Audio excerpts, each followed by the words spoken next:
The diner's neon sign flickered, casting a pink glow over the cracked vinyl booths. I sat there, heart pounding, watching Ethan across the table, his fingers drumming nervously on a coffee mug. What was it about that night that made everything feel like it was teetering on the edge of something irreversible? My name's Lucas, 19, a college freshman in a sleepy Ohio town where secrets fester like damp, rotten old wood. Ethan was my best friend, the guy who'd been my shadow since we were kids stealing firecrackers from his dad's garage. He was all sharp edges, broad shoulders, a jawline that could cut glass, and a laugh that made my stomach twist in ways I couldn't explain. But Ethan swore he was straight.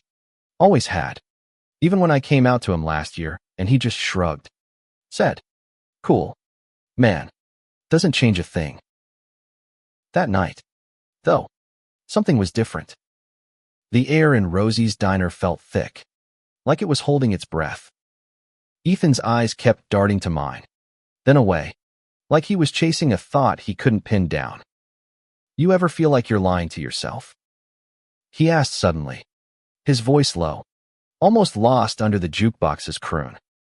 What did he mean by that? I leaned forward, my palms sweaty against the tabletop. Was he talking about school? His dad's pressure to join the family auto shop? Or something deeper? "All the time," I said, trying to keep my voice steady. "Like when you know who you are, but can't say it out loud." He froze, his fingers stopping mid-drum. The silence stretched, and I wondered if I'd pushed too far. Ethan had always been the golden boy quarterback, prom king, the guy everyone loved. But I knew him better. I saw the cracks, the way he flinched when his dad barked about real men, the way he'd linger a second too long when we hugged goodbye. "Lucas," he said, his voice barely a whisper, "what if I'm not who I thought I was?" My heart lurched. Was this it?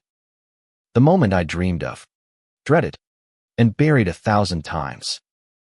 Before I could answer, the diner door swung open, and a group of our old high school friends piled in, loud and oblivious, shattering the fragile tension. Ethan pulled back, his face shuddering like a house bracing for a storm. But I couldn't let it go. Not this time. "Meet me later," I said, leaning close as the others crowded the counter. "Midnight, at the old oak by the river." He didn't nod, didn't speak, but his eyes held mine for a heartbeat longer than they should have. As I left the diner, the cold night air hit me like a slap, and one question burned in my mind. What was Ethan hiding? The riverbank was our place, where we'd spent summers skipping stones and dreaming of escaping this town. I got there early, the moonlight glinting off the water, my breath fogging in the October chill. What if he didn't show? What if he did? My phone buzzied a text from Ethan, "On my way." My pulse raced. This was real. When he arrived, his hoodie was zipped up tight, his hands shoved deep in his pockets. "You're crazy for dragging me out here," he said, but his voice was soft, almost teasing. "Am I?" I asked, stepping closer. "Or are you just scared to say what's on your mind?" He laughed, but it was hollow, and his eyes wouldn't meet mine. "You don't get it, Lucas. You don't know what it's like to have everyone expect you to be perfect." What did perfect even mean to him?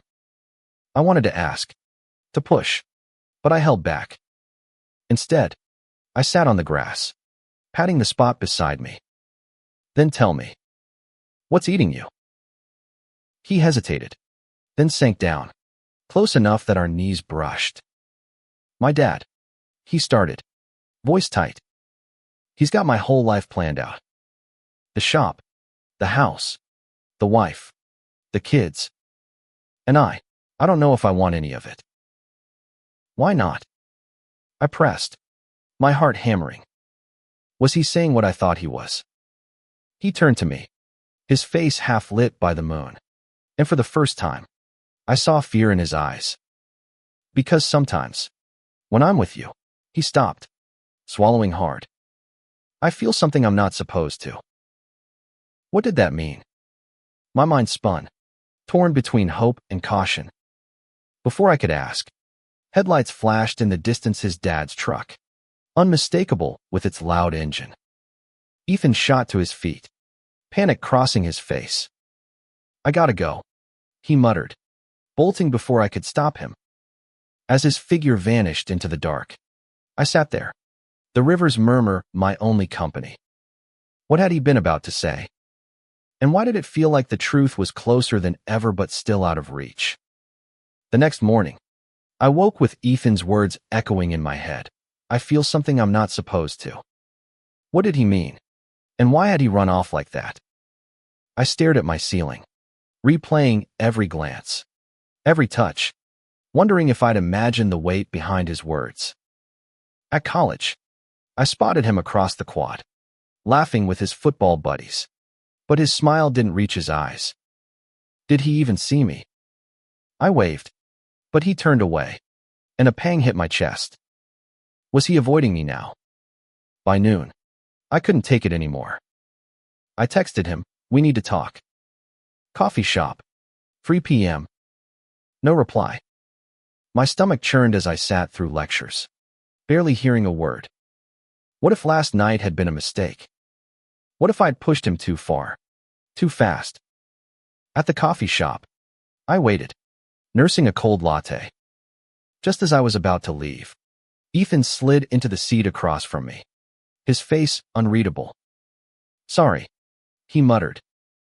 "Dad's been on my case all day." "About what?" I asked, trying to keep my voice neutral. He shrugged, but his hands fidgeted with a sugar packet. "The usual.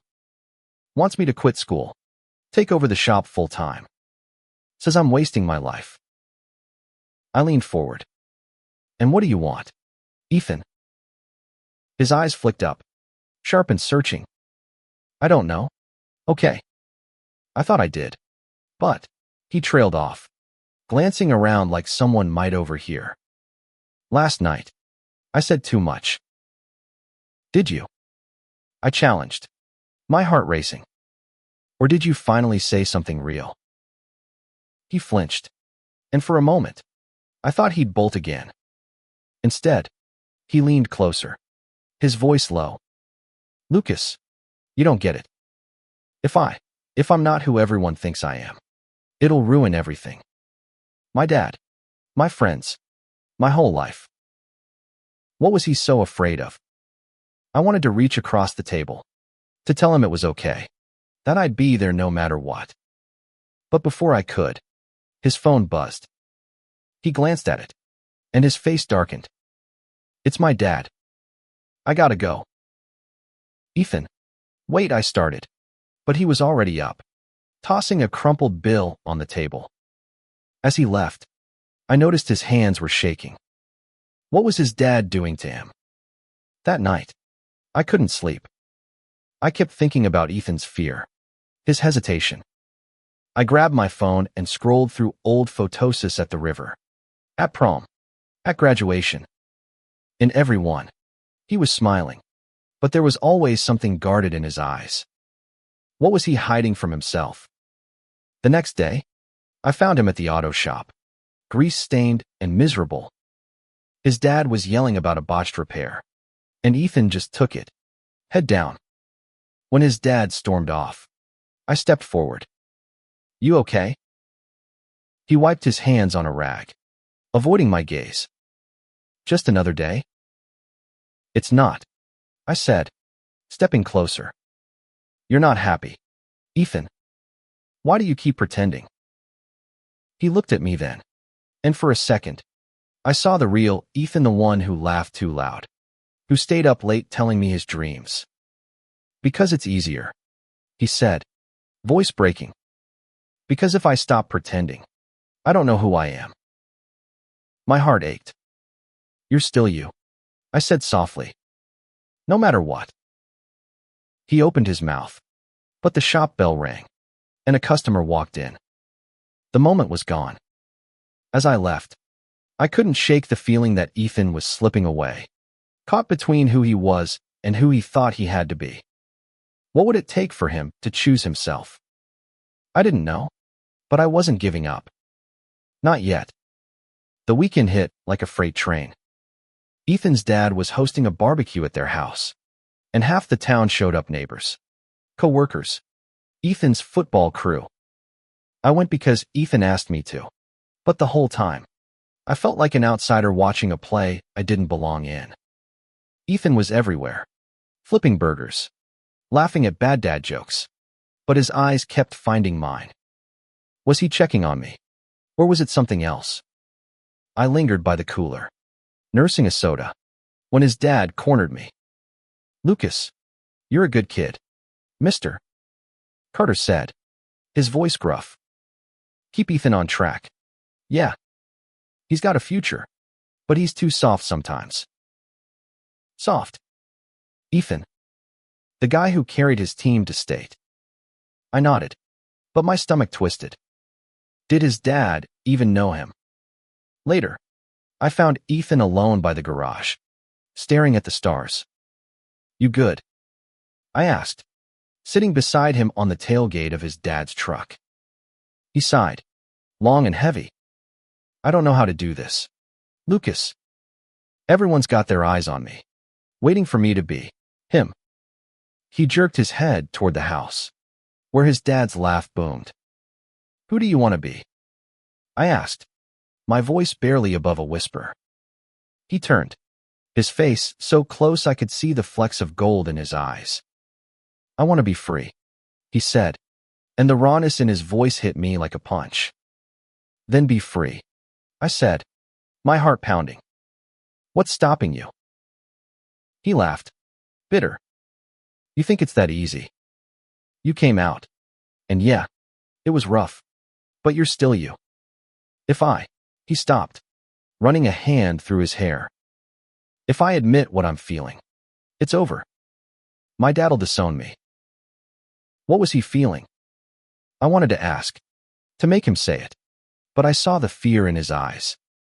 Instead, I reached out, my hand brushing his. "You're not alone," I said. For a moment, he didn't pull away. His fingers curled around mine, warm and hesitant, and my heart stopped. Was this real? But then voices approached his friends, calling his name. He yanked his hand back, standing so fast the tailgate rocked. "I can't," he muttered, and he was gone, swallowed by the crowd. I sat there, my hand still tingling, wondering how long he could keep running from himself. What would it take to make him stop? Monday morning, I saw Ethan at the library, hunched over a textbook, but his eyes were distant. I slid into the chair across from him. "You've been dodging me," I said, keeping my tone light. He didn't look up. "Been busy." "Busy hiding." I pressed, and his head snapped up, eyes flashing. "What do you want from me, Lucas?" he asked, voice low but sharp. "You keep pushing, but you don't get how hard this is." "Then help me understand," I said, leaning in. "What's so hard about being honest?" He slammed his book shut, drawing glares from nearby students. "You think I don't want to? You think I like pretending?" His voice cracked, and he lowered it. "Every time I'm with you, I feel something, and it scares the hell out of me." My breath caught. Was he finally admitting it? "What do you feel, Ethan?" I asked, my voice trembling. He looked away, jaw tight. "I can't say it. Not yet." Before I could push further, his phone rang. His dad. Again. He answered, his face hardening as he listened. When he hung up, he grabbed his bag. "I gotta go. Shop stuff." "Ethan." "Wait," I started, but he was already halfway to the door. That night, I couldn't stop thinking about his words. "Every time I'm with you, I feel something." What did it mean for us? I grabbed my sketchbook, drawing the riverbank, the oak, the moment we'd almost crossed a line. My phone buzzed a text from Ethan. "Can we talk?" Tomorrow. Same place. My heart leapt. Was he ready to face it? Or was this another dead end? The riverbank was quiet, the water reflecting a crescent moon. Ethan was late, and doubt gnawed at me. What if he didn't show? When he finally appeared, his face was pale, his eyes red-rimmed. Dad found out, he said, voice shaking. He saw us at the barbecue. He asked if we were together. My stomach dropped. What did you say? I denied it, he said, looking away. Told him we're just friends. But he didn't believe me. He said if I'm like you, I'm not his son. The words hit like a blade. Ethan, I'm so sorry, I said, stepping closer. But you don't have to be what he wants. You can be you. He laughed. A broken sound. And who's that? The guy who's too scared to admit he might. He stopped, his breath hitching. Might love you. Time froze. Did he just say that? My heart pounded, but I kept my voice steady. Do you mean it? He looked at me, eyes raw with fear and longing. I don't know how to do this, Lucas. But yeah, I think I do. Before I could respond, he closed the distance, his lips crashing into mine. The kiss was desperate, electric, like a dam breaking. For a moment, it was just us, the world fading away. But then he pulled back, panic in his eyes. I can't do this, he said, stumbling backward. Not yet. He ran, leaving me alone by the river, my lips still tingling, my heart torn between joy and fear. What now? The next week was torture. Ethan avoided me, skipping classes, ignoring my texts. I felt his kiss every time I closed my eyes, but his absence was louder. Was he running from me, or from himself? I found him at the shop, working late. We need to talk, I said, my voice firm. He didn't look up from the engine he was fixing. There's nothing to say. There's everything to say, I shot back. You kissed me, Ethan. You said you might love me. You can't just pretend that didn't happen. He froze, wrench clattering to the floor. I'm trying to protect you, he said, voice low. If my dad finds out, he'll make your life hell too. Then let him, I said, stepping closer. I'd rather face that than lose you. His eyes met mine, and for a moment, I thought he'd give in. But then his dad's voice boomed from the office, and Ethan flinched. You should go, he said, turning away. I left, but not before slipping a note into his toolbox. I'm here when you're ready. What would it take for him to choose us? I didn't know, but I wasn't giving up. A month passed, and Ethan was a ghost. I heard he'd moved into the shop's back room, avoiding home. His dad's words must have cut deep. What was he going through? One night, my phone rang. Ethan, his voice raw. Can you come to the shop? Please. I was there in minutes. He was sitting on the floor, surrounded by tools, looking broken. I told him, he said. I told him I'm not straight. He threw me out. My heart broke for him. You don't need him, I said, kneeling beside him. You've got me. He looked at me, tears in his eyes. I'm so scared, Lucas. But I'm tired of hiding. I pulled him into my arms, and he didn't pull away. For the first time, he let himself be held. We'll figure it out, I whispered. Together. What did together look like for us? I didn't know, but it felt like a beginning. Spring came, and Ethan moved into my dorm spare room. It wasn't easy. Whispers followed us, and his dad's silence was deafening. But every night, we sat by the river, talking, laughing, healing. One evening, under the same oak, Ethan took my hand. I'm done pretending, he said, his voice steady. I love you, Lucas. I always have. I smiled, tears blurring my vision. I love you too. We kissed, slow and sure, the world falling away. It wasn't a perfect ending. There were still battles ahead, still wounds to heal. But it was ours. What does it mean to be true to yourself? For Ethan, it was the courage to love, to choose, to live. For me, it was the hope that carried us here. Together, we'd face whatever came next, not as who we were supposed to be, but as who we were.